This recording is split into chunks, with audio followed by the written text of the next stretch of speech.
From Nashville's WSM Radio, the original home of the Grand Ole Opry, this is a Coffee, Country, and Cody podcast. Hey, it's Charlie Matos, and in this episode of our Coffee, Country, and Cody podcast, what a wonderful morning we spent with Nancy Jones and her co-writer Ken Abraham. The new book, Playin Possum, My Memories of George Jones. I think you're going to really enjoy this conversation on our Coffee, Country, and Cody podcast. Playin Possum, My Memories of George Jones. Nancy Jones and Ken Abraham are here. Welcome. Thank you. Thank you, Bill. Thank you. Good to see you. And the last time I saw you, Nancy Jones, we were together, arm in arm on the stage of the Grand Ole Opry. You were recounting a near-death experience and the fact that you found time at the end of the story to pitch a book that was coming out. Really? And then the book is out. But catch us up on your health for people who don't know what you were dealing with. Well, I was, 2 years ago, I got COVID, and I literally died. I had no pulse whatsoever for 10, 15 minutes. And I just, when I got in the hospital, I lost all my hair. I weighed 92 pounds.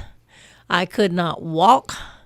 And there was a fungus that set up in my right lung and took 70% of my right lung. And I say today that God's good because I'm not walking around with an oxygen tank. So and they said I would, but I'm not. And while I'm in the hospital all those months, I kept thinking, I'm going to write a book. I just want to set the record straight of George Jones. You know, there's so many, as you know, stories out there of George Jones. Some true, some not, some, wow, they stretch them way out there. And I just wanted people to know the real George Jones. And I sat in that hospital and, laid in that hospital. Wasn't no sitting for me because I couldn't sit. I couldn't sit up. And I laid there and thought of all the things that I wanted to put in this book. And I just said, I want to write a truthful book. I want to tell the truth. Well, you sit next to Ken Abraham, so at some point in time, who hooked the two of you up? Oh, wow. It was actually Randy Travis. Was it? Travis. Remember I did Randy Travis's book, and I was looking for interviews around Nashville because, of course, Randy couldn't tell me that story because he'd already had the stroke by that time. And somebody said, you need to talk to Nancy Jones because Randy loved George Jones, and George loved Randy. So Nancy and I got together and started telling George and Randy stories, and some of the best stories in Randy's book came from Nancy Jones. That's the truth. You write in your author's note, George always said that I'd tell y'all everything and anything. Well, So I've tried. But I want you to know that I've relied on other individuals to help me describe certain details that I didn't know. I've also drawn upon the recollections of doctors, lawyers, music executives, musicians, and other friends of George Jones to present this story as accurately as possible. well, some of the ones that Ken interviewed, and I was sitting there with some of them, and then if they got to where I could remember a little bit once they started, and then they got to where they were like stretching it. I'm like, now go back, tell the truth, This is the truthful book. So they did, but they were still wanting to drift off a little bit and make it bigger than what it was. Hey, they're a bunch of singer-songwriters. What did you expect? Truth never got in the way of a good time. No. Nancy, how fun was it to hear these stories over again and to hear them from a different perspective? You lived a lot of these stories, but then to hear what other people were experiencing, what was that like? I don't know if you want to say fun. Some of them, I ended up crying because I'm like, oh my God, did that really happen to me? Did that really happen to him? But it was very interesting to go back and listen and hear some of it, even if I didn't sugarcoat anything in here. I didn't want to. If it happened, it happened, and I told it the way it happened. But I also led up to George Jones being really a funny man that nobody even thought he was. And I don't think he even thought he was. He'd tell something that was so stupid that I'd be on the floor laughing and everybody else. And he's like, what are y'all laughing at? What's so funny? But I do put those in there too. You quote him They say love can change the world. I'm here to testify to that because it changed one man. Friends, families, doctors, therapists, ministers had tried to save me, but to no avail. Finally, the power of love from one woman, Nancy Jones, made the difference in my life. George Jones. Beautiful. You start with the white light. Share the story of the white light that opens the book, because once you look down through the 33 chapters and just the titles alone, it's like, I'm skipping this next one. I'm going to the next. But the white light, prep time, the man with a golden voice, the race is on, if drinking don't kill me.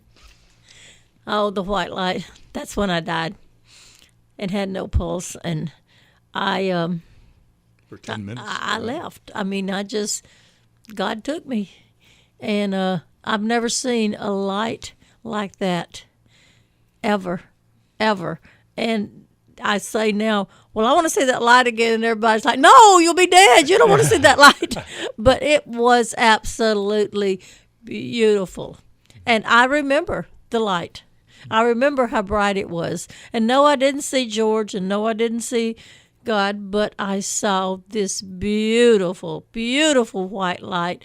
And it's like, it was so peaceful. I mean, I really didn't want to come back. Well, you said on the stage of the Grand Ole Opry, as I recall, and correct me if I'm wrong, and I know you will. Hey, I'm not that mean no more. Oh, please do. Somebody's got to. That George Jones had a conversation with God and said, please don't send her up here just yet. Well, can't you imagine him doing that?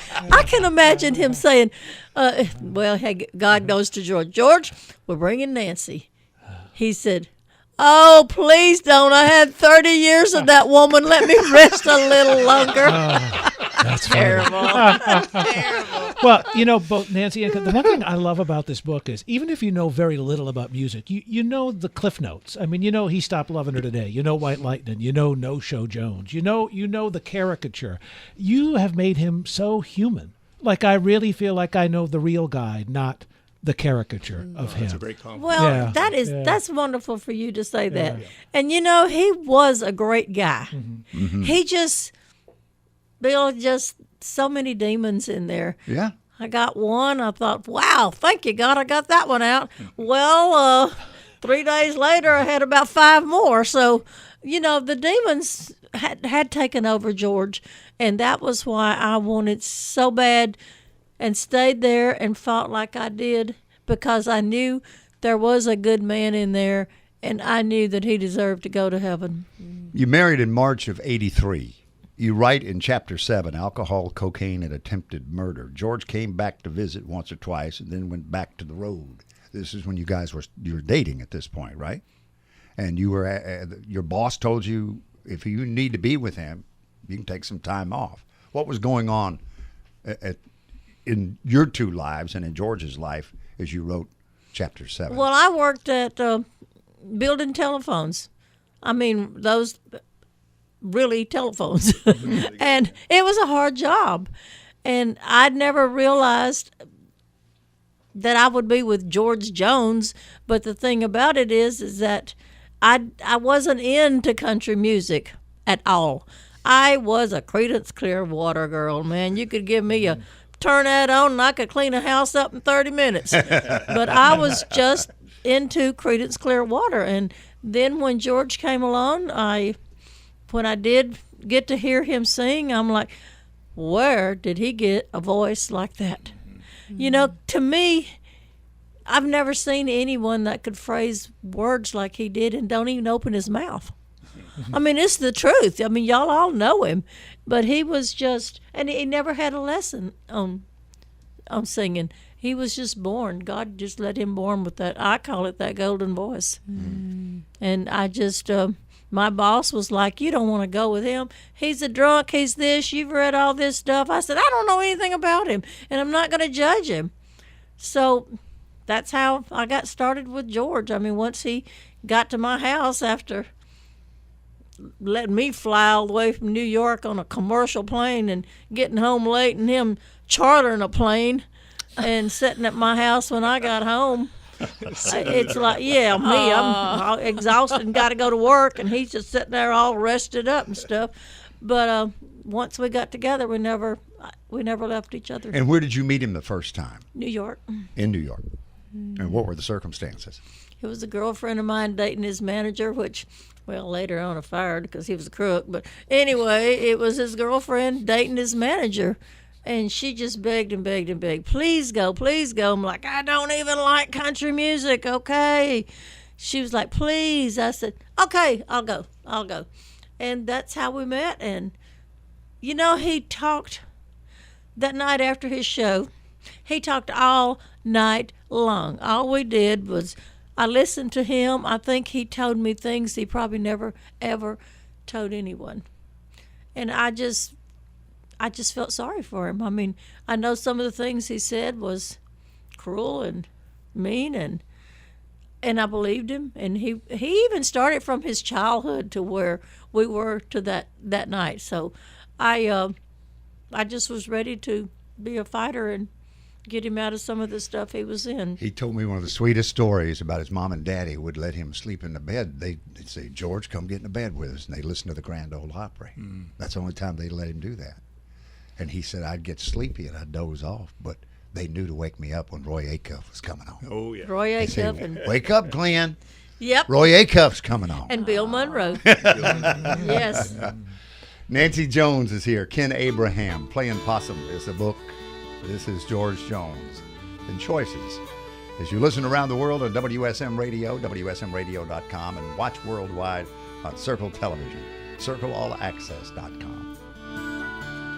I've had choices since the day that I was born. There were voices that told me right from wrong. If I had listened, no, I wouldn't be here today, living and dying with the choice. In the studio with Nancy Jones and Ken Abraham and the new book, Playin Possum, My Memories of George Jones. Update us on what happened in Huntsville, Alabama a few months ago and the result that people can be a part of who couldn't be there that night. Oh, Bill, that was a great night. It was an incredible concert. 32 artists, some of the greatest names in country music, were there to honor George Jones. It was kind of a strange event because it was 10 years after George had gone to heaven, but we were still celebrating George's music, and every one of these artists came out with one of George's songs, and it was filmed, and it's going to be available on the theater screens on October 17th, and tickets are still available through fathomevents.com, October 17th, all across the country, and we're just excited to see it. It was a great night. Interviews with Jamie Johnson and I can't remember, Nancy, who all did interviews? Everybody, you did. Everybody, Winona. Yeah, just Every a bunch artist of, that was there did the interviews also, but all of them out singing one of George's songs. But Jamie and Naomi, I am so sorry. Sorry, Naomi, honey. I do miss you. Jamie and Winona, they really did a George and Tammy song, which was unbelievable. Yeah. But everything was great. I mean, it made me cry, made me laugh, and we just had a blast. We had old Jelly Roll on there. Jelly Roll, yeah. I was on that show, believe it or not. So they filmed the whole thing, and it's going to be on the screen, on the big screen, on October 17th. One night only around the country. So, but tickets are still available, so around the country. And then PBS is doing something with it, I think, before the end of this month. Yes, if I'm that's not right. mistaken, Yeah, as part of that's that right. American PBS Masters is series. also. Yeah. Yeah, still Playin Possum. I'm looking at this lineup. You've got Trace and Travis Tritt, Sam Moore. I mean, it's incredible. Justin Moore, Joe Nichols, everybody that was down there. What does it mean, Nancy, when you see these people and you know not only do they love George, but they truly are the product of listening to him growing up? He influenced so many people. And, you know, they all say that, too. I mean, they always say that they wouldn't be here if they hadn't listened to George Jones. And when I called them, there's not one of them said no. They said, I'll be there. Which song you want me to sing? I said, you pick one, and if it didn't take them, it's yours. And they did, and I've never seen that many people work together like they all did.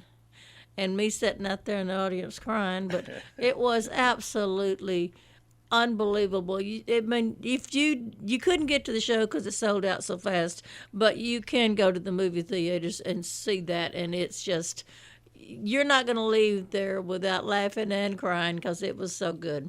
Ken, where is the book available and in what formats? It's available everywhere right now. It'll be coming out tomorrow, as a matter of fact. It'll be available Amazon, Barnes & Noble, all those usual places, Books A Million, or you can get it directly from nancyjones.com. Is that right? nancyjonesbooks.com. There it is, nancyjonesbooks.com. There you go. You have such a wonderful collection of pictures in the book. Oh, Tanya yeah. Tucker and George Jones were buddies. There's a picture of them hugging each other. Oh, yeah, she's And then there's a in picture there. of her hugging you. And the caption says, Tanya was afraid I'd be mad when she drove George home drunk. She was right, but I still love her. Hey, Bill, the pictures in this book are worth the price of the book. Oh, yeah. They really are. Yeah, you have to read in there what day her and George had one of their little drinking spells there. It What day on was it? Our anniversary. So, yeah, I was mad. But I love her.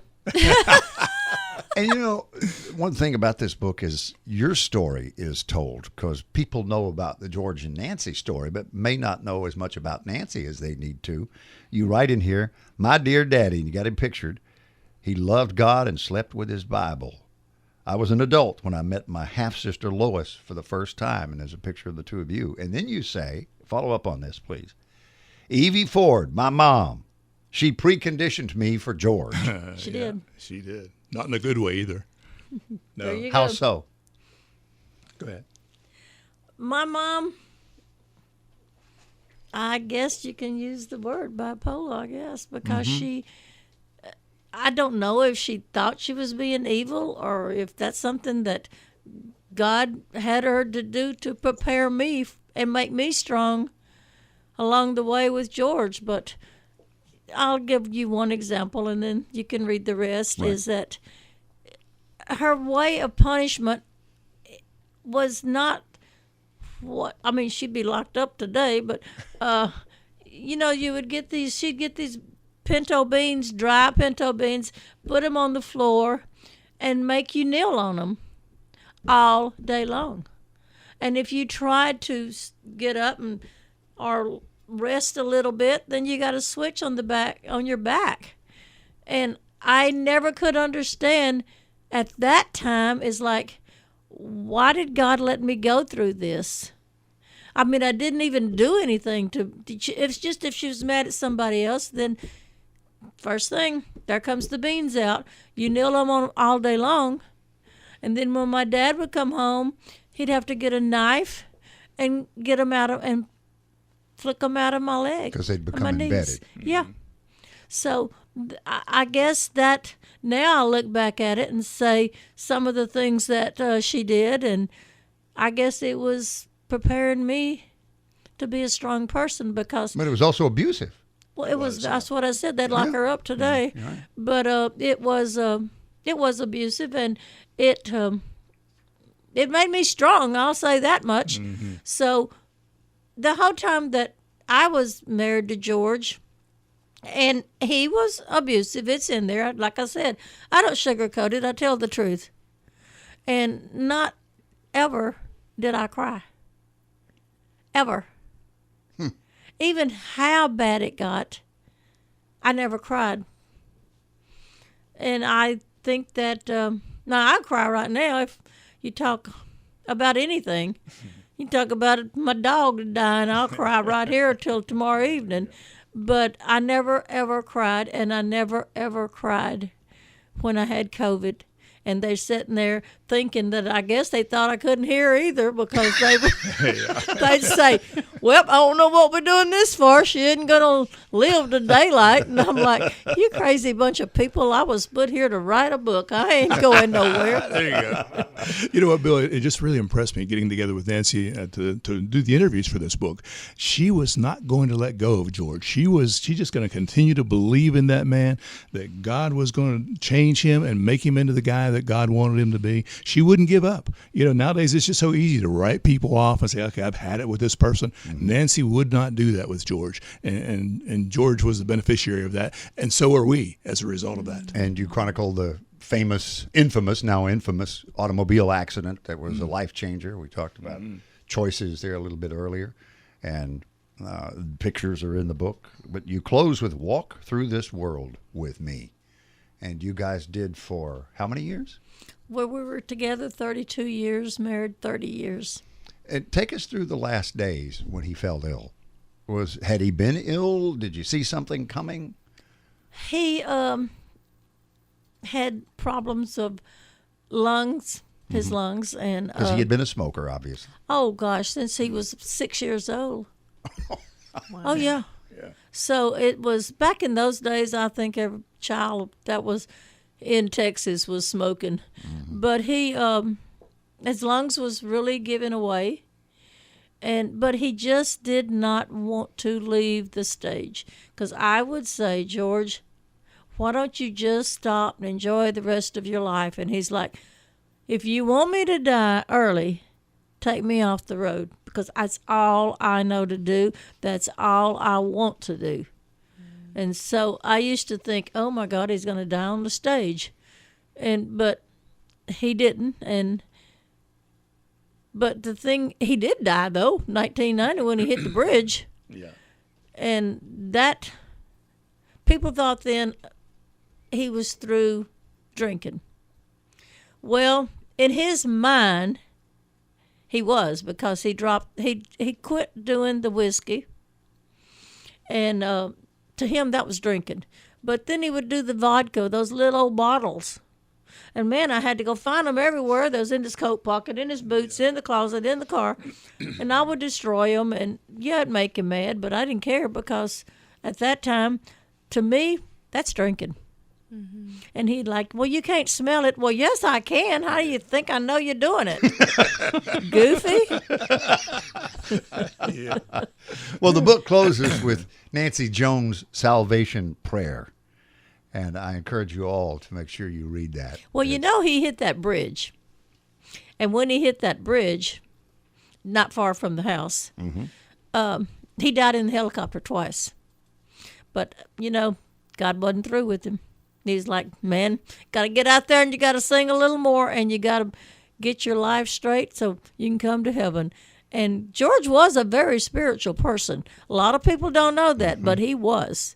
And that's, like I said, I did end it with the salvation prayer, in which my book, I want people to come to God.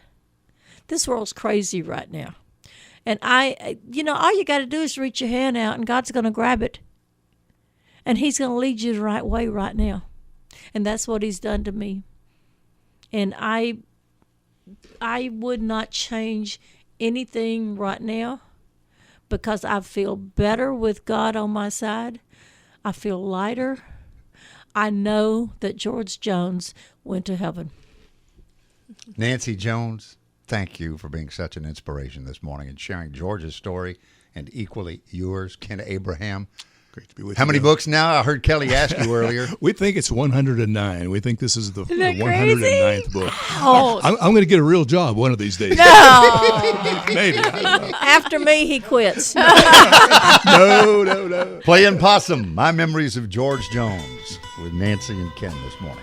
It's Coffee, Country, and Cody on WSM Radio. You're watching worldwide on Circle Television.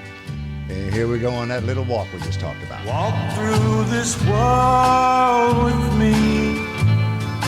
Go where I go. Share all my dreams with me. I need you so. In life we say.